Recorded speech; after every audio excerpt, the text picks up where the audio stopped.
2 of our workshop. It's a real pleasure and an honor to be able to introduce Dr. Surakiart Sathirathai to you this morning for all kinds of different reasons. I think, first of all, because he exemplifies what we're trying to do in this workshop. So a big part of these workshops is cross-training. People need to get out of their comfort zone. If the people who are academics need to talk to policymakers, the people who are policymakers need to talk to academics, people in the private sector, to people in government, and so on. And if you're thinking about cross-training, Surakiart is a kind of CrossFit champion. He has had experience over a long career in all those sectors. So he's been a significant participant in public service here in Thailand. He served as Minister of Everything at various points. He was Minister of Finance, Minister of Foreign Affairs, Deputy Prime Minister, Minister of Culture, which I didn't realize. I missed that one, Surakiart. But he's also had deep experience in the private sector in Thailand, having been the chairman of a number of different companies in the oil and gas sector, a major commercial bank. He's now chairman of Pepsi-Cola Thailand. And so that's private, that's government. But he's also been an academic. So he was a professor of law at Chulalongkorn University, and then he was dean of the law school and has been a teacher of law and economic development in a variety of places around the world. He's published as a scholar in the course of the time he has in between all these other projects. And he's also been a legal practitioner. So he's the chairman of a major law firm here and has been engaged in legal practice both at the national and the global level for many years. But I think the thing that has always been interesting to me in working with Surakiart over the years is that his concerns are equally national and global. He's a person who's been as involved on the global stage as he has been here in his own country and working in a variety of different ways, starting when he was foreign minister, but then continuing. When it was Asia's turn to nominate a candidate for Secretary General, they entrusted Surakiart with their nomination, and he spent a great deal of time getting to know the diplomatic world and the UN world during that time, and has since then, as an ex-government official, brought his skills to bear in building a group of ex-government officials who would do quiet diplomacy here in Asia with a goal of not being visible, that's why it's quiet diplomacy, but helping to alleviate conflict and bring reconciliation to a variety of different issues, both internally in various countries, including here in Thailand, but also between countries, whether it's the South China Sea or difficulties that are arising in a variety of different individual countries. It's quiet, so I don't want to tell you what it is exactly, and also he didn't tell me. So, but the one issue that he has been very involved in the last year and a half is Myanmar. In his own personal capacity, he was asked by Aung San Suu Kyi to participate in a commission to advise her and the government on how to implement Kofi Annan's recommendations of a year ago on what to do about the Rohingya problem. And he spent a year with a group of leading officials from inside and outside the country devising some way in which those difficulties could be alleviated. It shows a kind of commitment to doing what he can, even in situations that are extremely difficult and are unlikely to be easily resolved, but determination to make a contribution both here in Thailand and at the global level is what I think characterizes his career as a whole. Many, many years ago, he also wrote a doctoral dissertation. So for those of you who are doing that, and I know about it because I was his supervisor, he was a fascinatingly original thing that no one had ever done that I knew about, which was he tried to bridge cultural interpretations of trade law by finding a way to arrange an understanding of heterodox thinking about trade law in the West with Buddhist theology that he had studied when he was a monk here and gotten to know in the early years of his religious education. And it was a terrific way of bringing something from way over here to something way over here and seeing whether or not you could get a creative set of reimaginings out of it. And I think it's that, putting this together with that, that has characterized the imaginative dimensions of his career. So please join me in welcoming my old friend, Surakiart Sathirathai, to the stage.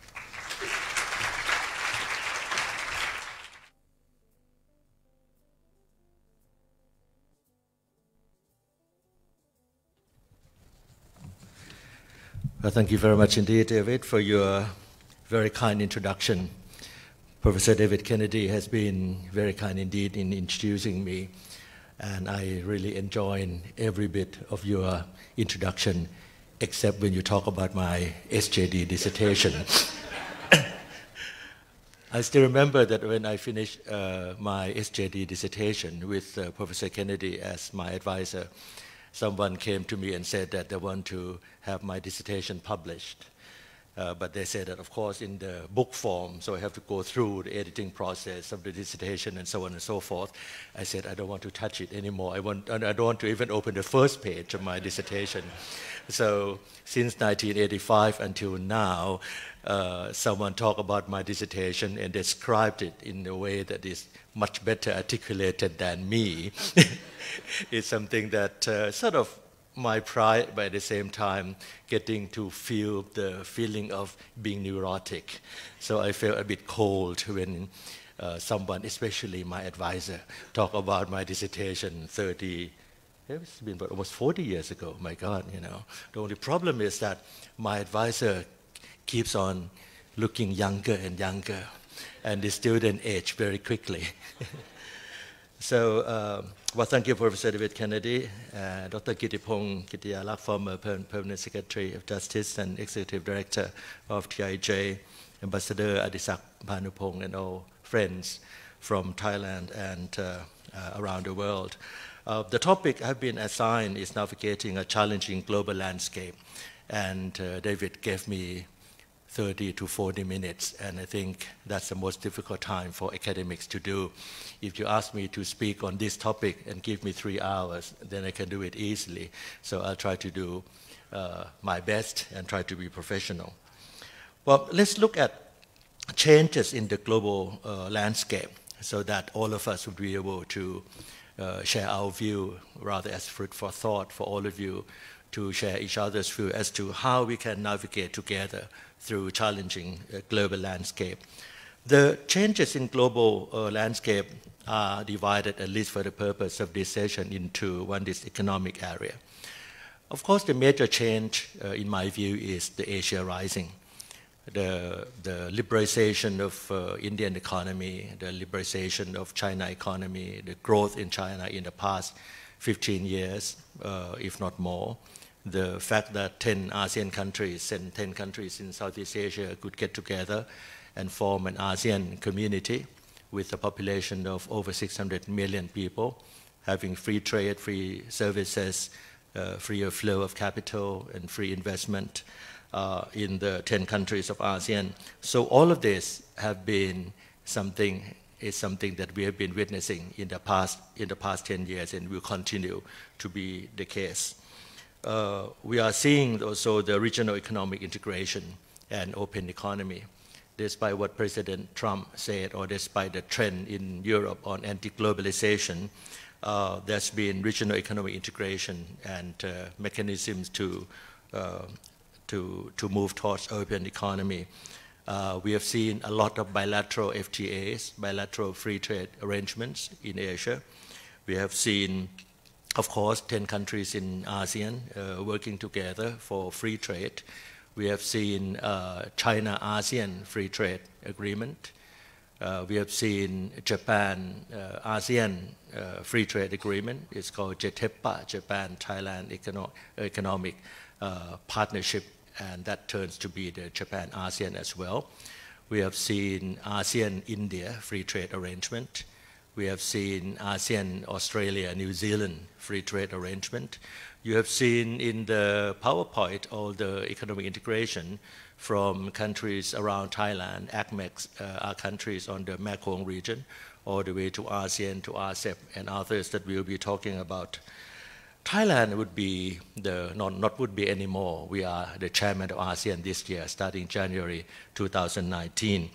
And the theme for Thailand is cooperation under 3M's principle: mutual trust, mutual respect, mutual benefit. And the theme for Thailand is advancing partnership for sustainability. Advancing, the Thai government says that it means step forward in the future with dynamic use of benefits of innovation from the fourth industrial revolution in order to move ASEAN into a digital ASEAN. Partnership means promoting and sharing within ASEAN with dialogue partner countries and the world community with ASEAN as a center, based on the principle of ASEAN centrality and strategic link with other countries outside ASEAN as well. On sustainability, the Thai government said the chair would like to help create sustainability in every dimension: growth, green economy, sustainable development, aging society, benefits for the elderly, and so on and so forth. So these are the purpose and the theme that the Thai government has announced when there was a handover from Singapore to Thailand on November 15 last year. But what I just would like to highlight to all of you is that what are the challenges and opportunities for Thailand as a chairman of ASEAN, despite all of these economic and political changes of strategic landscape around the world. First, to me, I think whether Thailand can lead ASEAN to work together for what I call it a future-ready ASEAN. How the ASEAN can be a future-ready ASEAN. Ready for what? First is ready for disruptive technology. How 10 countries with different levels of technological development, Singapore is probably ahead of most of us, Malaysia following up. Thailand, we have the slogan Thailand 4.0, which means that we are moving Thailand towards the fourth industrial revolution. IoT, Internet of Things, artificial intelligence, machine learning, all of this. But then we also have Mekong countries where the level of economic development may be different. We have countries like Brunei, who is a very rich but very small country. We have Myanmar, we have Laos, we have Vietnam, we have Cambodia. How ASEAN 10 can be ready for future-ready ASEAN. And I think the key to this is education. And not education in the formal sense of the word that we are used to, but I think it is a lifelong learning that is needed. ASEAN countries may not be able to compete on the innovation, but we should be able to equip our human resources at least to be a good technological user, to be able to apply technology. We have seen all the robotics and AI, but I think we can prepare our people to be able to operate all of these machines and robots. A lot can be said on this, but I would like to go to the second one. Future-ready ASEAN, ready for disruptive technology, and secondly, ready for internal ASEAN coordination. We have to admit that ASEAN 10 countries, coordination among ASEAN 10 countries is not perfect. We still use a lot of letters. It is not a paperless society. It's not even a less paper society as yet. So how ASEAN can communicate with each other. I'm not talking only about government officials, but between government officials, academic sectors, private sectors, and people on the street. ASEAN always have the photo of leaders standing together on the stage and then trying to shake hands this way. But I think that type of gesture doesn't mean anything for Gen Z anymore. It doesn't mean anything for the fourth industrial revolution. So I think the communication as to what is being decided by politicians, what has been decided by government officials, whether has gone through the consultation with the private sector, whether the stakeholders, whether the civil societies have participated. Even we are talking about the three pillars of ASEAN: ASEAN Economic Community, ASEAN Social Cultural Community, ASEAN Security Political Committee, have you from Thailand or from ASEAN countries here have been consulted? Why don't we have the fourth pillar? And the pillar on economic cooperation, why we are working on only 5 things? Why we are working on only free flow of goods, services, investment, free flow of capital, and professional services? Why not other things? Or maybe it's already good that we have 5, but I'm sure that when we launched that, the private sector was not deeply consulted. And I could say that with confidence because I was foreign minister at that time. And I think that the private sector, especially stakeholders, the civil societies, academics in all 10 ASEAN countries have not been consulted. So in that way, people do not have the sense of ownership of ASEAN. You go to the people in the street and ask whether they know ASEAN or not, they will say yes. But whether they feel that they are part of ASEAN, they probably know.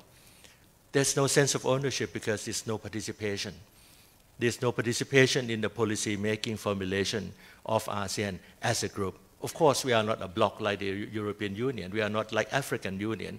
But ASEAN is ASEAN. But ASEAN Way community is something that is a challenge for us, how we can move the value of ASEAN Way community for 50 years into the new era of disruptive technology. And the third is how ASEAN can be ready to deal with changes in the extra-ASEAN region. We have anti-globalization. We have superpower changing strategies that I will talk about later. We have the more refocus of unilateralism. There are some countries led by one country, I'm sure David would know, denying multilateralism. And we have new discourse from World Economic Forum and others saying that we may have difficult time moving the world towards multilateralism, but we should focus on pluralism. I'm also a member of the Leaders for Peace, headed by former Prime Minister Jean-Pierre Raffarin of France. We met in May last year, and when we had a conference call from time to time. You know, the group also aimed at promoting multilateralism. But to me, I think, although there's been the rising trend towards anti-globalization, but something that I would like to submit that is still taking place is what I call it the globalism. It may not be a multilateralism. Pluralism may be a part of it. But even though some of us around the world may not like globalization because of the dark side of globalization, because of the fact that some of the poor people or the have-nots have been left unattended unfairly in the past several decades. But the spirit of globalism, the spirit of people interacting with each other, the spirit of regional integration in Asia, in Africa, in Latin America, the spirit of people working together, the spirit of what TIJ and ICLIP, Harvard Law School, is doing here is to bring people from different parts of the world, different walks of life, different professions together, be educated together, to educate each other, educate ourselves, taking turns, and to learn of something and see what we can do for our society, what we can do with the world together. So that spirit, that sense of globalism has never been evaded from us, has never escaped from us. It's always there. So I think if we can look at how the world interacts through globalism, that may be a way that ASEAN and all of you can think of how we can work together to put the world into the place that we still have cooperation. The second challenge, apart from future-ready ASEAN, ready in 3 things, is the problem in the Rakhine state in Myanmar. The people there is called by the international community as Rohingyas. The Myanmar people, Myanmar country, call them Bengali. The Pope and Kofi Annan call them Muslim minority. So when I was chairman of the advisory board on Rakhine State, I also followed the Pope and Kofi Annan, so I thought it would be very safe to call them Muslim minority. And so when I met the interfaith group in Yangon at one time, I said, sir, you cannot call them the Muslim minority in Rakhine State anymore, because they are Muslim majority in Rakhine State. So just to show you the difficulty in addressing or resolving the Rohingyas problems in Rakhine State, even how to call them, we run out of words to say. Rakhine State, Thailand, as chairman of ASEAN. Myanmar is a member of ASEAN. Rakhine State, Rohingyas issue is now ranked number 3 or number 4 in the world issue. Everyone has been looking at this particular problem, whether it is ethnic cleansing or not, whether there is a human rights violation, whether there's a problem of terrorism, like Myanmar government has talked about, whether it is the fact of inability for the Rohingyas to integrate in the Rakhine State community, whether this issue of migration across from Cox's Bazar and Chittagong from Bangladesh to Myanmar, and these people are not Myanmar people. Only 10 or 20% of them are Myanmar people. So there are so many different angles depending on where you sit, and so many different narratives on the issue of Myanmar. So what is the challenge for Thailand? What is the challenge for ASEAN? The challenge is that whether we can convince Myanmar to come up with a roadmap for peace, reconciliation, and development. And once we have that roadmap, Myanmar should have the roadshow. Perhaps they can use Bangkok. We can call it a Bangkok process, and invite members of the international community, including the United Nations, to listen to what is the roadmap for peace, for development, for reconciliation in the Rakhine State. Myanmar has a roadmap, but that roadmap is not well articulated, and that roadmap is not listened to, or is not heard by the members of the international community. Maybe but that's what ASEAN can do to help addressing this changing landscape in Southeast Asia. South China Sea, David has alluded to. China and ASEAN have been talking about the code of conduct for the operation in the South China Sea. As you know, in South China Sea, there are 4 or 5 claimant states: Vietnam, Malaysia, the Philippines, Brunei, and China. So there are 4 ASEAN countries, 5 Indonesia on the fishing rights, but not on territorial claims, and China. Yes, APRC, Asian Peace and Reconciliation Council that I chair, and Professor David Kendi has been a very active member on that, have been doing some quiet diplomacy to bring parties to the conflict together and see how they can work on functional cooperation, economic cooperation in South China Sea, ranging from joint tourism management, maritime conservation, all the way to joint development area of oil and gas in the South China Sea.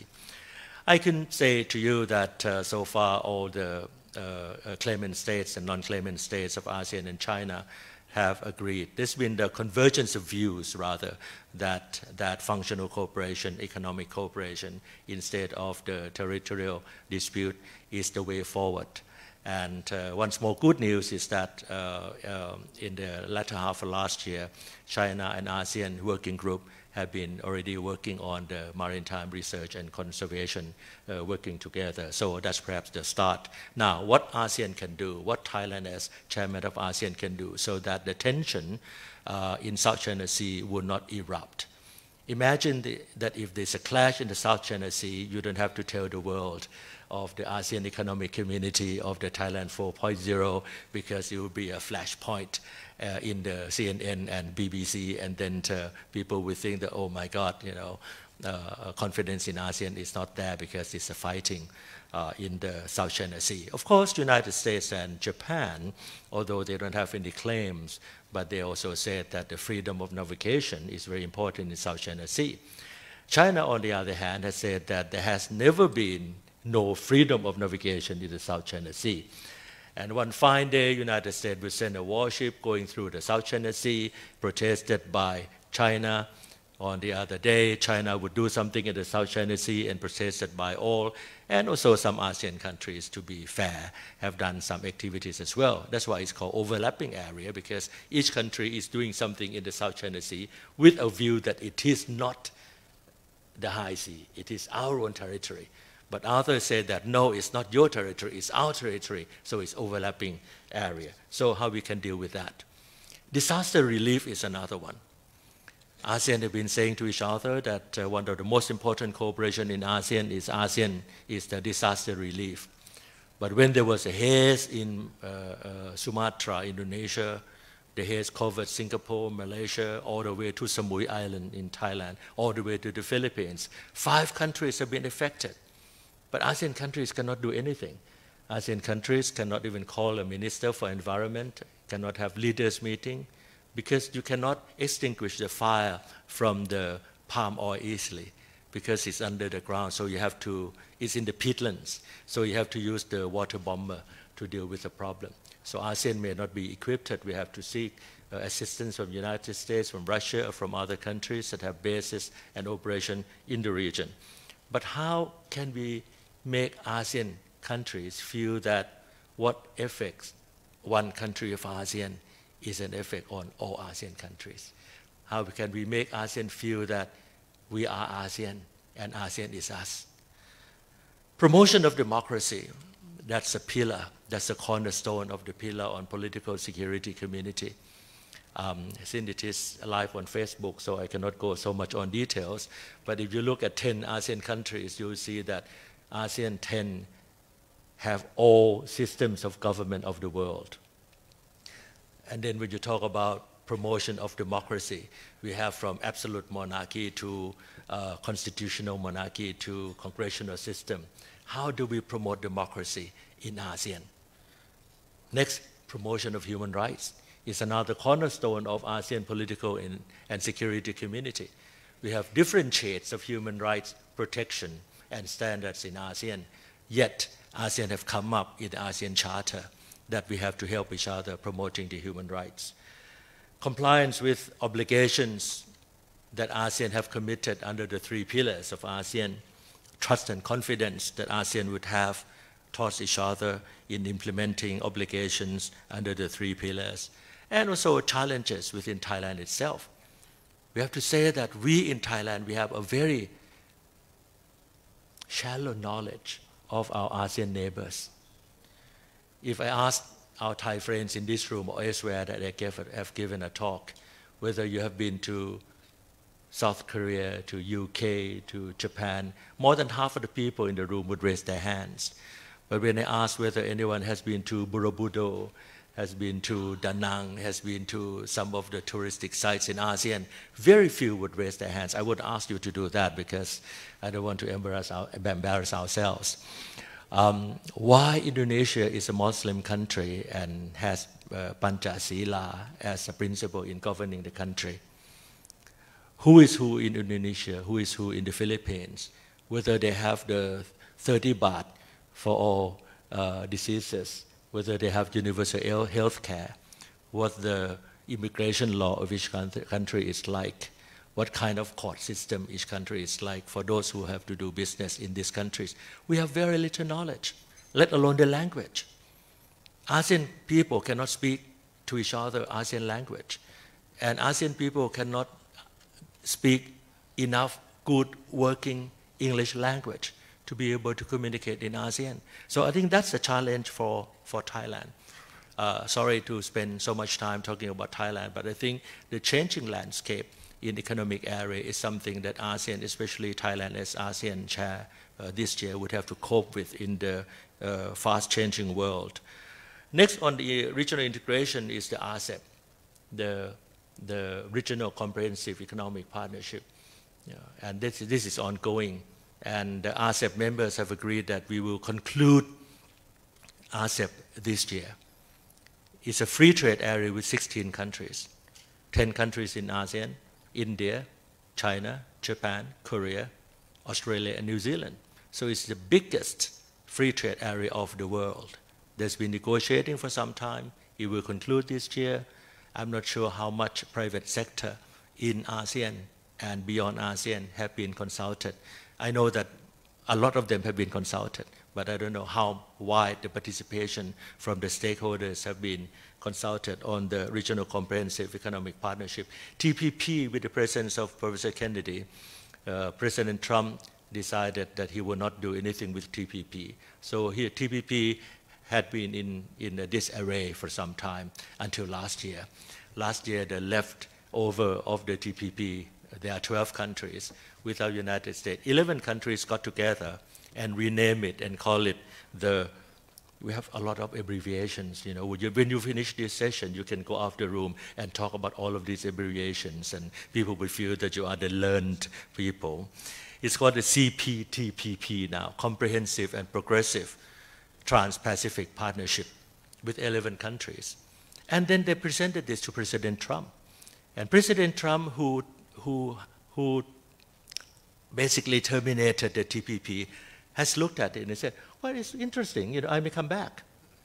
So his consistently inconsistent position has made the landscape a very interesting landscape indeed. And of course, the FTAF, the Free Trade Agreement of Asia Pacific. President Xi Jinping said that we should not compete. We have the RCEP, you know, 16 countries. United States President Obama proposed the TPP, shut down by Trump, and now may be re-evacuated by Trump administration again. But that's based on Latin America, Chile, Peru, Mexico, and all the way to Vietnam, Malaysia. President Xi Jinping of China said, let's don't have the two competing. Let's put the two together in the biggest free trade agreement of the world, pending the successful conclusion of the WTO, World Trade Organization negotiation. It's called the Free Trade Agreement of Asia and Pacific. So that's the future, in my view. RCEP is present. ASEAN Economic Community, sorry to say, is the past. Whether you are ready for it or you are not ready for it, it has happened since 2015. The present is the RCEP, 16 countries, and the future is the Free Trade Agreement of Asia and Pacific. That's the landscape for regional integration that's been changing very, very rapidly. The third area that's been a big change is the new development financing. It's really a challenge to the Bretton Woods institution, the World Bank and the Regional Development Bank. When I was doing my UNSG campaign, I've been told by the senior and learned people that never touched the Bretton Woods institutions because of the weighted voting held by the industrial countries. You cannot touch the restructure of the World Bank and the IMF. But time has changed with China rising. At one time, the governor of the Central Bank of China has said that it's time that IMF has to accept other currency as a global reserve. And I thought that governor of the Central Bank of China would have to be blasted. But no, the IMF people have come out and said that, well, that's a good idea. So the world has changed, the landscape has changed. So Brazil, Russia, India, China, and South Africa has established a new development bank, over $50 billion US. China has led the establishment of the Asian Infrastructure Investment Bank, AIIB, to help finance infrastructure in Asia. And China has also established the China ASEAN Maritime Fund. AIIB, China has held only 20%. The rest is held by all other countries. There are over 60 countries now. France, UK, Canada, Germany, Singapore, Thailand have been members of the AIIB. Thailand has been the founding member of AIIB as well. So instead of hearing the IMF, or the World Bank, the ADB, African Development Bank saying that no, AIIB is not something that should be established. We should have the multilateral financing institutions as we have been since World War II. Instead of that, the World Bank, the ADB people have said, well, welcome to the club, the more the merrier. So the world has changed. So we have now AIIB, we have now BRICS Bank as new development bank. Then there's a new mechanism for monetary stability. It's also another challenge for the Bretton Woods institution. Now we don't only have the IMF, but we have the Chiang Mai initiative that we initiated in 1997, expanded into the CMIM, Chiang Mai Initiative Multilateralization, because 13 countries, ASEAN 10 and China, Japan, and South Korea met in Chiang Mai, the northern part of Thailand, and developed a kind of reserve pooling, and then expanded until 2013 is a reserve pooling of $240 billion US. We call it CMIM, you know why? Because during the financial crisis, the former Deputy Finance Minister of Japan said that IMF is not relevant to resolving the financial crisis in Asia. We need the Asian Monetary Fund. what happened was that the Western countries, the industrialized countries, pressured Japan to fire that deputy finance minister. So Asian Monetary Fund, the word is a taboo. And that's why we call it CMIM. People ask me why we call it something that is so difficult to comprehend. Chiang Mai Initiative, multilateralization. In fact, it is like the Asian Monetary Fund. What we in Asia, we learned our lesson. We don't call Asian Monetary Fund anymore. We don't want anyone to be fired. So we call it something that is so difficult to comprehend. And then the world let Asian countries have it. Professor, our friend Joe Stiglitz had said in various seminars that Chiang Mai Initiative, multilateralization, is emerging new Asian financial architecture. So it's like the Asian Monetary Fund that is done outside the framework of the Bretton Woods institution. Next is the internationalization of renminbis. The financial world, the monetary world has changed a lot. China has said that renminbi, the Chinese yuan, should be a part of the global reserve. In 2015, in November, the board of the IMF has agreed that renminbi should be a part of the special drawing rights. And as you see, renminbi, the newcomer, occupies 10.9% of the special drawing rights. USD, of course, 41, Euro 30, but it has overtaken Japanese yen 8.3% and Great Britain pound 8.3%. So basically, IMF took away the quota from the Japanese yen and Great Britain pound and has given it to China. So the renminbi has been a part of the special drawing rights, so it's international currency. And then China said that we also want renminbi to be a part of the trading currency. Anyone trade with China, please use renminbi. So we in Asia, we in ASEAN said that if we have renminbis, how can we trade with the United States? How can we trade with Europe? We still need dollars or euro.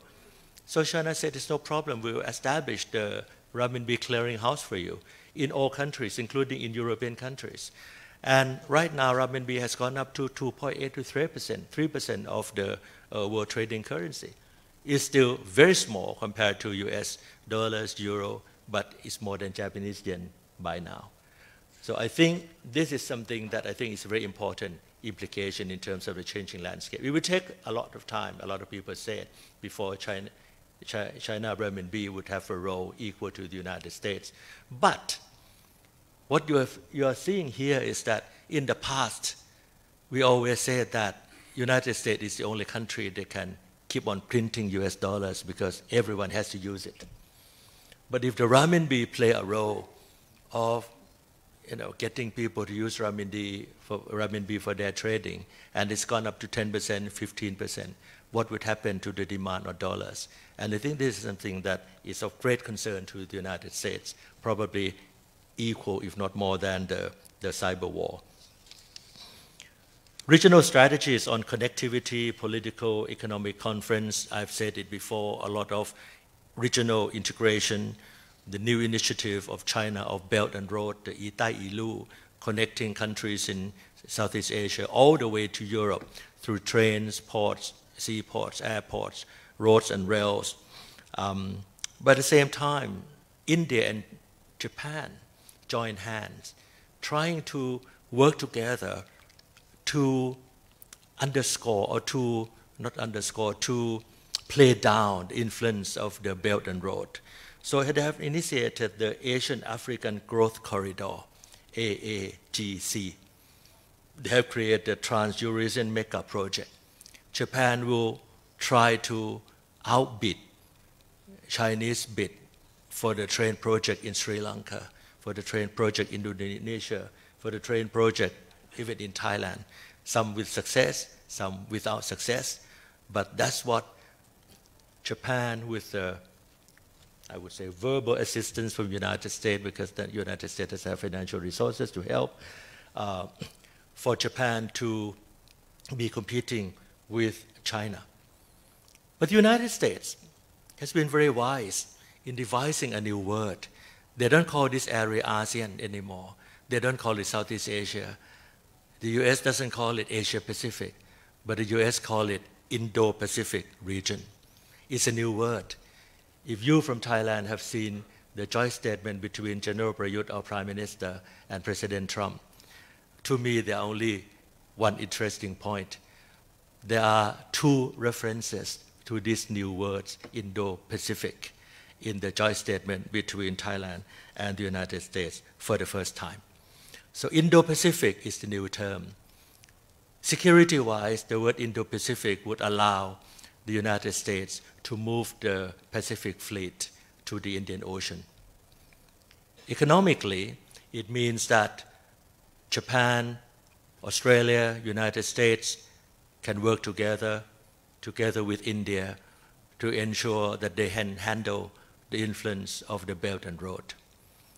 And the year before last, when they met at the sideline of the East Asia Summit, they created a Quad Summit, meaning four.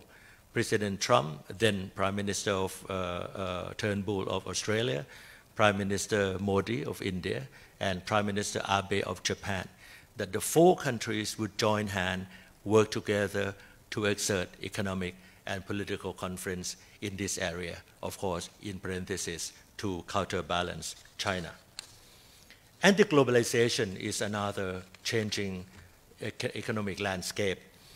The result of the elephant chart by Mr. Branko Milanovic is a start. The chart that looks like the elephant says that as a result of globalization in the past 20 years, the rich in the developing countries have been much richer. The poor in developing countries have been better off. The rich in industrial countries, developed countries, have been richer.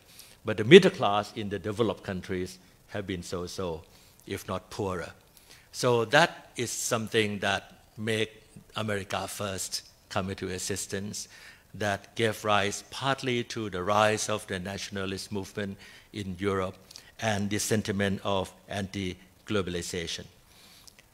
The next challenge or the next change in the landscape is the US-China relations. The trade war that used to be a threat has become reality, but the reality in terms of affecting the export is not as big as the reality in affecting the stock market. I think billions of US dollars have been lost in the air in the past 6 months, even when they started the verbal threat of the trade war. The other one, the last one on economic area, is disruptive technology. The digital age. What is happening and what will happen to our social and economic lives with this AI, with this Internet of Things, with the digital society, with the smartphone that will replace everything we have. China's policy. President Xi Jinping announced recently that China would not seek itself to be a superpower in military affairs, but China would position herself to be a superpower in technology. China would be the champion of artificial intelligence in 2025. China has put over $2 billion to create the AI park and so many new initiatives for AI in China. So what would happen when China and the US are competing to be number one, not in military, not in economic superiority, but in technology? We used to see the politics of oil partly play important role in Afghanistan and Iraq.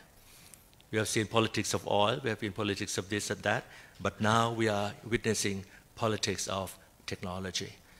We have heard what happened with the Huawei executive. We have heard what happened with the Canadian former diplomat in China. So, and what will happen to those who miss the train? And this time it will be much worse than those who could not survive through the age of globalization. How education can help, how we all can help to ensure that no one is left behind, no one will be left on the platform, and everyone can join the train of disruptive technology. But I think this is something that I would like to leave to you as food for thought. What does it mean, this politics of technology?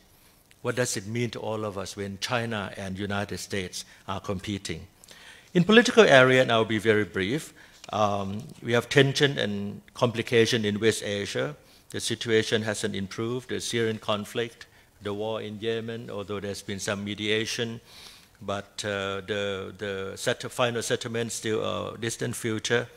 The Gulf crisis, the disunity among people in the so-called Middle East, the Iran-US standoff, the Israel-Palestinian conflict that seems to be on the table again, or the tension is there again because of the Trump administration's shift in policy and the division in the Arab world and also within the Palestinian leadership itself. Russia and Turkey joining hands to coordinate on on Syria, and EU and Turkey join hands in condemning Israeli settlement. Korean Peninsula, Rakhine State, and ASEAN. And a lot of this landscape has changed because of the change of US position, but not only, but others as well. Now, finally, on the rule of law, which is the purpose that Dr. Kittipong and TIJ has organized this particular workshop. What is the rule of law and a challenging global landscape? First, whether there is the role of law, domestic or international, involved or related to those changes that I'm talking about, especially in economic field, whether this role of law to induce changes, the rule of law to implement the changes, or the rule of law or the law to obstruct changes, or they are totally irrelevant to these changes.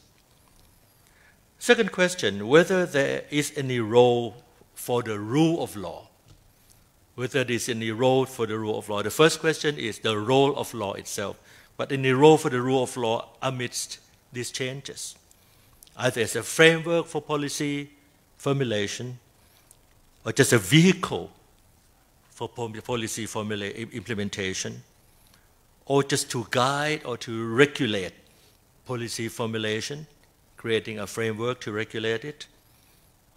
Can the rule of law be a part of guideline for us to have the peaceful digital society, a balance between big data analytics and privacy law, for example? Whether the rule of law can form a framework for peace talk. Third question, are people's voice heard under these changes? I talked about participation before at the outset. The fourth question, are these changes that we have talked about desirable? Do they constitute a new frontier of our lives? Do the changes make us vulnerable, more vulnerable than in the past, or they do strengthen us? Is the disruptive technology make us more vulnerable, or they of course they aim to strengthen us, but whether they do so, whether they do strengthen us. And the last question is that besides understanding these changes, which I think is one of the purpose of this workshop, besides understanding the changes, live with the changes because it's normal to have changes, but what else can scholars, what else can emerging leaders like yourselves in this room can do to ensure that despite or amidst these changes at present, the world can be a nice place to live in? Thank you very much.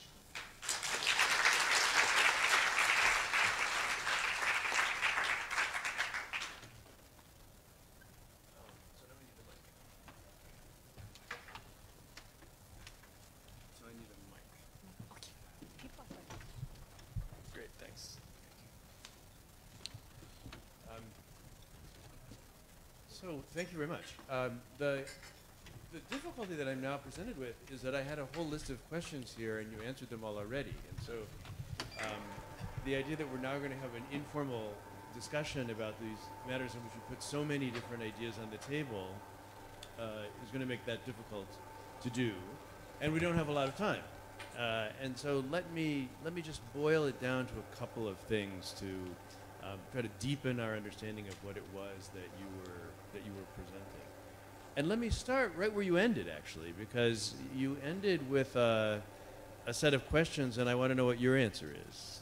And the questions were, you know, as my grandmother used to say, is that all a good thing or a bad thing? So there are all these changes. You have an amazing talent for making confusing things sound very optimistic and forward-looking.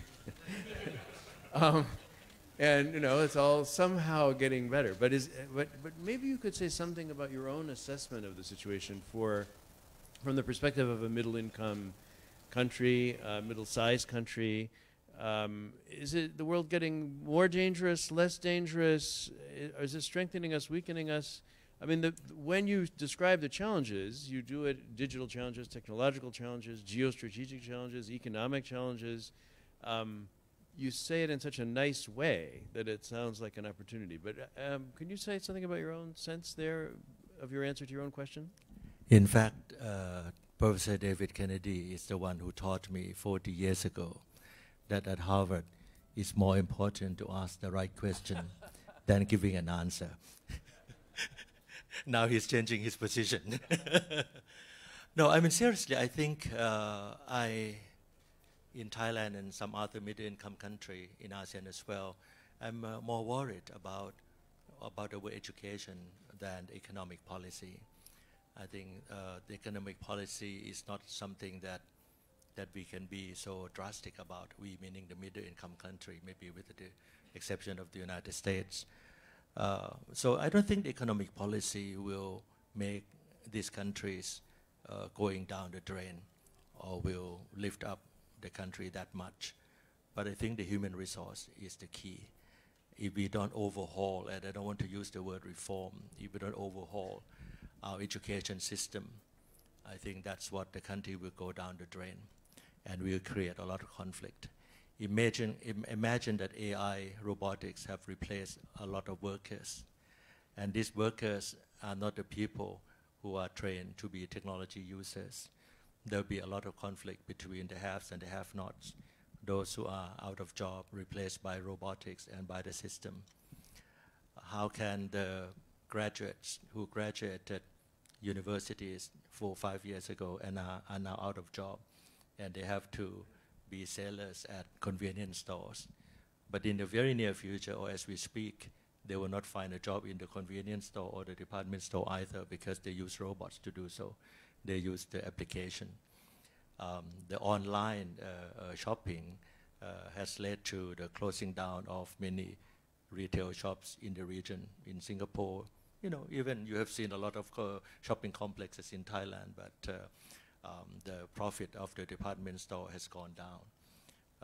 Many hotels in Japan have used robots to carry packages, to do the check-in, to do the check-out. So robotics has come into play.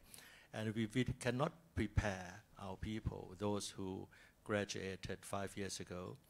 I mean, talking about Thailand alone, the year before last, we had over almost 200,000 graduates who are unemployed. For example, all universities have a coursework on computer software, but the market needs a computer programmer.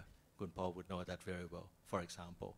So we have a lot of educated people who cannot find jobs. And I think this is a crisis. It will widen the gap of rich and poor. It will create more inequality. It will create more misunderstanding. Unfortunately, the graduates will not feel it, but I think they will feel it within the next few months. They will feel it much more in the next year. And by the time that they feel it, it will be too late for us to do so.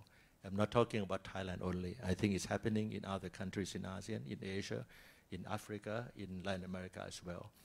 So I think when we talk about joining hands, we talk about globalism, I think the key point now is that, of course, the big corporations, they can afford to remove their pain points. But people on the street, the middle-income people who would be greatly affected, and I haven't seen policy of any middle-income countries addressing this problem. It's already occurring as we speak, and will aggravate in the months to come. One of the things that I took from your talk is the increasing complexity of everything. So it's not just the acronyms, which are complicated, even with the slides. The TTIP. So as navigating the overall system becomes more integrated, global value chains, international markets, international political cooperation of 14 different types. Navigating it is difficult and understanding it is difficult, so the challenges of education are more difficult. But let me focus on another group of people who need to navigate it, which is young leaders like this, of the sort that are here and have been participating in TIJ's workshop, or young scholars who are aiming to teach people and contribute in some way to the educational project that you described.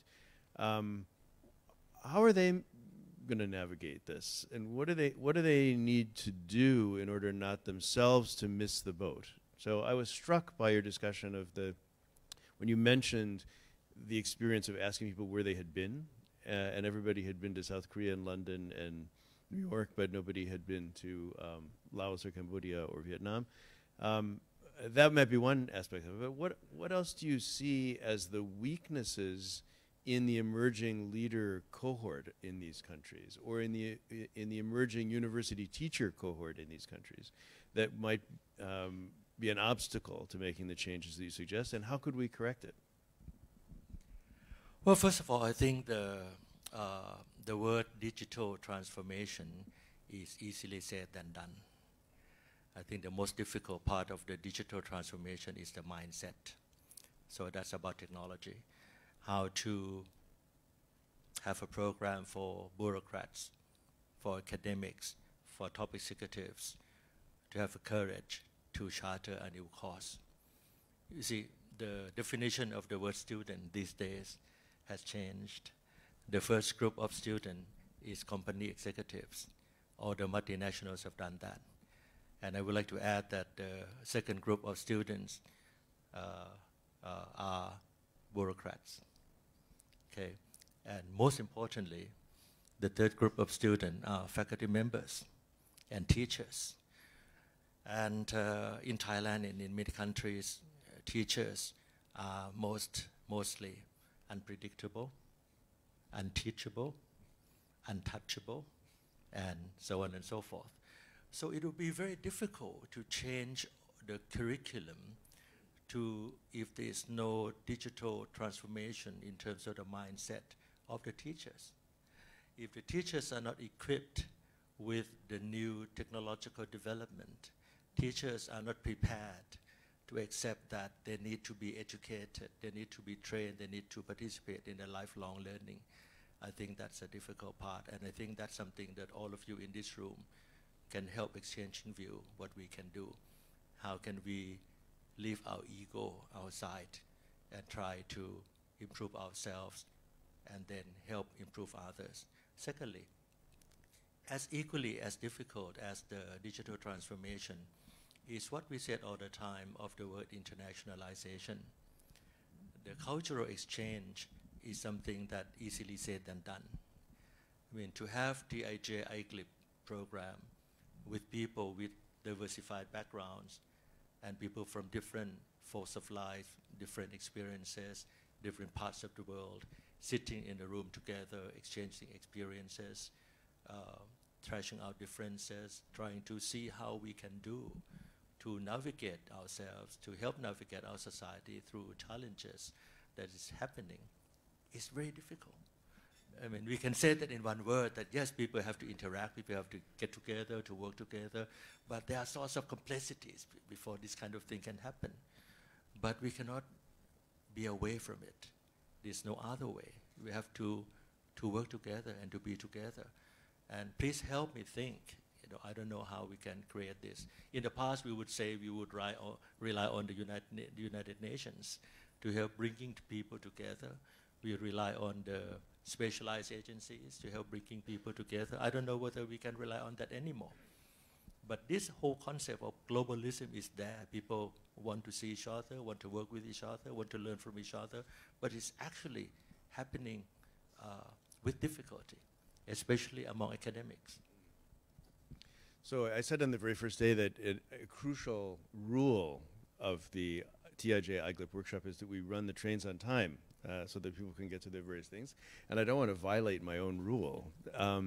But it's an enormous pleasure having you with us and sharing your thoughts. And I wish we could sit here and chat until lunchtime and we could get through all these problems in some way.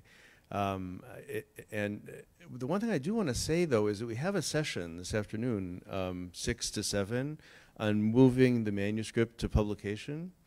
And so if you do decide to go back to that dissertation and turn it into a book, you might want to come along and get some tips. But meanwhile, thank you so much. Thank you very much. And getting cold again.